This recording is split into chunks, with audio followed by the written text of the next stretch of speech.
Ever had a day where you're just minding your business, then suddenly, the universe decides it's your turn for the main character moment? Well, that was me, Damon Williams, when I boarded Flight 447, just trying to get to a board meeting, not start a social revolution at 30,000 feet. But here's how it went down, and believe me, it got wild fast. So I'm in seat 1A, first class, not because I snuck in, my company pays enough to fund half this airline, but because I bought the damn ticket. Laptop open, reports glowing, coffee cooling on the tray. And then, out of nowhere, flight attendant Sharon Martinez is standing over me, voice sharp as a paper cut, telling me to move to coach. Hey, I'm going to need you to gather your belongings and move to the coach where you belong. I look up, thinking, is this a joke? Nope. She's dead serious, waving me toward the back like I'm a kid who wandered into the wrong movie theater.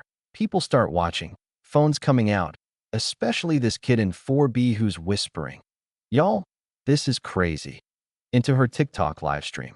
The white guy in 3C, Richard, already has his iPhone out, smirking like he's the sheriff of first class. I stay calm. Pull out my boarding pass, first class, 1A, paid full price yesterday. Sharon glances at it, barely looks at me, and mutters something about the system making mistakes. Richard leans in, recording for his self-righteous followers. "This is exactly what I'm talking about," he says.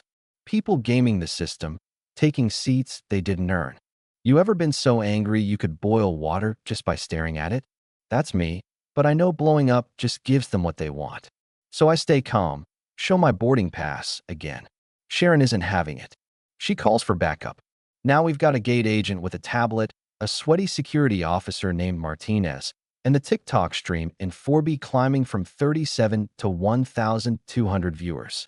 Richard's running his mouth. Business traveler in 2C starts a Twitter thread, and I'm just sitting there, hands folded, sipping cold coffee like I've got nowhere to be. They try to pin it on a system error, insist I bought a coach ticket. I pull up my confirmation, seat 1A, first class, plain as day. Security officer tells me, "Sir, you can walk off voluntarily or we'll escort you." The kid in 4BS live stream is now over 1,800 viewers, comments going nuts, some calling it racist, others saying enforce the rules. The cabin is a circus. Then the pilot comes out, Captain Reynolds, 40 years flying, silver hair, voice that says he's used to being obeyed. He tries to take charge, but all he gets is more of Sharon's story. Now there's a supervisor, Janet Morrison, clutching her policy manual like a Bible at an exorcism. She says I've only flown with them twice, both in economy. That this sudden upgrade seems fishy. I can feel the temperature in the cabin drop about 10 degrees. It's not just a policy thing anymore. It's, why is this black man in first class? The live stream is blowing up, over 6,000 now. People are posting, retweeting, watching a drama unfold in real time. More airline staff pile in. They keep telling me to move. I keep calmly refusing. My phone buzzes, my assistant, my CFO, my wife. "How's the flight?" I text back, "Slight delay, tell you later." Understatement of the year. Now they're quoting policy at me, waving their manuals. I'm surrounded, but I'm not moving. Richard is on his phone, announcing to his feed that finally, someone's enforcing standards. The supervisor flips to section 12.4. Crew can reseat passengers if there's a dispute. I'm like, what's the dispute? This is my seat. They're in a logic loop, not listening. You ever watch people dig their own grave? That's what it looked like. I could have lost it, could have gone viral for all the wrong reasons. But I had one card left to play. Mitchell Stevens, CEO of Aerotech Airlines. See, I'm not just some guy with a fancy suit. My company's their largest corporate client, $127 million a year. I pull up his number, thumb hovering, then finally hit call. The cabin goes silent when his voice comes on over speakerphone. Mitchell, who's probably reading quarterly reports and thinking today would be a normal day. "Damon, how's the quarterly review going?" he says, his voice carrying through the cabin like God himself had dialed in. Sharon goes ghost pale. The security guy almost drops his radio. I lay it out for Mitchell. How I bought this ticket, got surrounded by staff, about to be dragged off for no reason. The name drop is nuclear. Richard's hand shakes. TikTok explodes. OMG, that's the CEO. Mitchell listens, then, cold, precise, asks for an explanation. Sharon can barely speak. Captain Reynolds tries to salvage the situation, but it's way past the point of no return. I show my contract. Williams Holdings, corporate travel, $127 million a year. Suddenly, the room realizes I'm not just a passenger. I'm their business plan. Mitchell suspends Sharon, the security guy, the supervisor, immediately, without pay. He orders the captain to make sure I get exemplary service. TikTok's at 18,000 viewers. Richard tries to delete his footage, but the internet never forgets.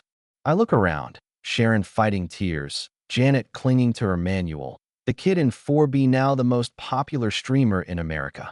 Mitchell calls back in minutes, legal team and ops on the line. We talk numbers, hard numbers. How my company is their largest account, supports over 1,200 aerotech jobs, flies thousands of segments a year. But here's the twist. I don't just want an apology. I want change. Real, measurable, public change. I lay out my terms. Bias reporting protocols, mandatory training, executive accountability, real-time reporting, corporate donations, anti-discrimination clauses, public transparency. I tell Mitchell, you want our contract? Change the system. He agrees. Right there, on speaker, in front of everyone. 2 hours later, we're landing.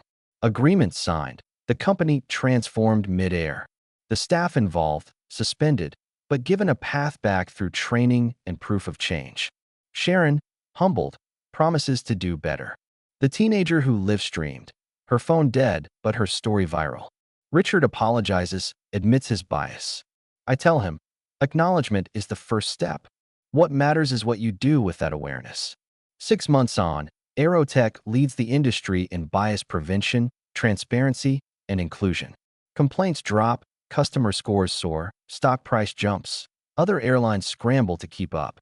Sharon comes back, trained and changed, now an advocate for the program. The captain, the supervisor, even Richard, all changed by that day. The DOT adopts the model for the whole industry. Harvard writes a case study. That flight, my humiliation, becomes a turning point for corporate America. A year later, when another black executive boards Aerotech, there's no double take, no questioning. The system's changed. The lesson? Dignity isn't negotiable. And if you've got power, economic, personal, or just the courage to speak up, you use it, not for revenge, but to make sure the next person never has to fight the same battle. So, have you witnessed discrimination? On a flight, at work, anywhere? Speak up, document it, share your story in the comments. Because every injustice needs a witness, and every witness can start a ripple of change. And if you believe stories like this matter, share it. Because in the end, the real power isn't in outrage, but in what we choose to do next. You know what I mean? Let's pick up right where I left off. Because, trust me, the story didn't just end when the plane landed. Sometimes, the real turbulence comes after you touch down. You'd think after an incident like that, everyone would just go back to their lives, lesson learned, right? But when something that public happens, when it's blasted across every screen from TikTok to CNBC, there's no stuffing the genie back in the bottle. The ripple effect started before I even grabbed my bag from the overhead. As I stepped into the terminal, people looked at me with that mix of recognition and awkward respect, like they'd seen a ghost or a celebrity. And honestly, for a minute, I just wanted to disappear, grab a cab, get to my meeting, and forget the whole thing. But that wasn't going to happen. The airline CEO, Mitchell Stevens, was already waiting on another call, this time with his PR chief and the head of legal, all wanting to make things right. And right then, I realized this wasn't just about me anymore. It was about every person who'd ever been told you don't belong here in a boardroom, a classroom, or a first-class seat. My phone kept buzzing, journalists, activists, even some politicians, all wanting a comment, a quote, a soundbite. But I wasn't interested in talking to the press yet. The only person I called was my wife. She picked up on the first ring, her voice instantly soothing, and for a second, I almost broke down, not out of anger, But from the sheer exhaustion of being the example again, the aftermath moved fast.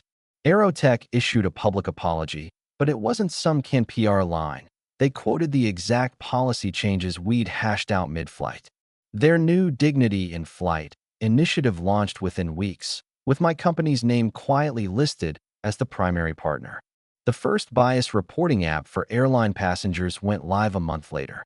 Training for every customer-facing employee, not once a year, but every month. Public dashboards showing complaints and resolutions, and real accountability for executives when the numbers didn't add up. That I started getting calls from other companies, too. Corporate travel managers, diversity consultants, even university professors wanting to turn what happened on Flight 447 into a case study. Harvard called it economic leverage and social change, and it became required reading for MBA students. Honestly, seeing your worst day become a classroom lesson is a strange kind of victory. And then, the people. Sharon, the flight attendant, reached out after her suspension. She'd finished the bias training, read the books I recommended, and wanted to talk. Not to apologize, she already had, face-to-face, not just for the cameras, but to understand. We met for coffee, and she told me her side. The fear of making a mistake, the pressure from above, the subtle ways bias sneaks into routines until it becomes just following protocol. She started speaking at training sessions, sharing how she almost lost her career because she forgot to see the person in front of her. Her story hit even harder than mine because it showed that change was possible, but only if you owned up to your blind spots. Richard, the guy who live-streamed his own humiliation, took longer to come around. But 6 months later, he sent me an email, a long one, full of uncomfortable self-reflection. He'd started bias training at his own company and was now pushing for policy changes there. Said he still cringed when he watched his own video, but he wanted me to know he was trying to be better. You know what? I believed him. That's the thing. Change rarely happens all at once. It's slow, awkward, sometimes painful, but real. Even Captain Reynolds, who tried to stay neutral during the chaos, ended up becoming a vocal advocate for pilot diversity programs. And Janet, the supervisor with the policy manual, got promoted to lead the new corporate inclusion office, turning her love of rules into something that actually protected people. But the biggest change was the way the industry responded. Within a year, Aerotech's new standards had been adopted by other airlines. The Department of Transportation updated regulations to require annual bias reporting, and Fortune 500 companies started demanding anti-discrimination clauses in every travel contract. Suddenly, treating people with dignity wasn't just good PR, it was the cost of doing business. Sometimes, I get asked if I wish that day on Flight 447 had never happened. The answer's complicated. Nobody wants to be humiliated, and I'd give anything to not have to fight these battles in the first place. But what came out of it? The policies, the training, the conversations, the realignment of power was bigger than any one person's ego.